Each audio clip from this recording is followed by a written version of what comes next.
ప్రజలంటే దేవుని నామానికి మహిమ కలుగును గాక.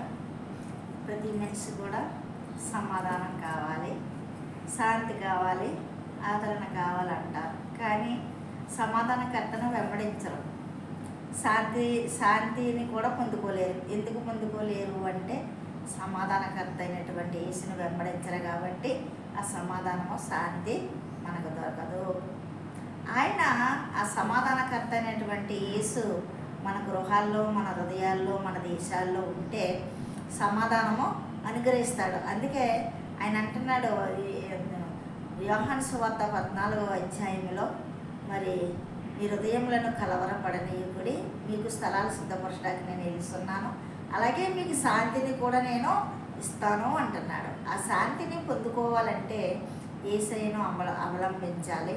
యేసయ్యను అవలంబిస్తే ఆ యొక్క వాక్యాలు కూడా మన హృదయంలో నింపబడతాయి.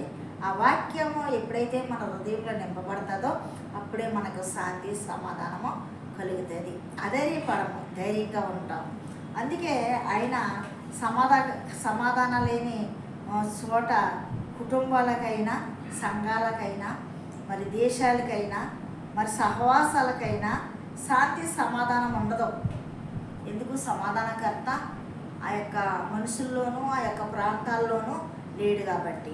అయితే మనమైతే అందుకే యేసయ్యను మన హృదయంలో వదిలిపరుచుకుందామే, మన హృదయంలో ధ్యానించుకుందామే, మన హృదయంతో ఆరాధిద్దామే. మన మనస్ఫూర్తిగా ఆయన్ని ఆరాధించినప్పుడు సమాధానం అనే బంధం మనకు ఏర్పడి ఆయన మనకు సమాధానము అనుగ్రహిస్తాడు. ఈ వాక్యం దేవుడు దీవించుగాక.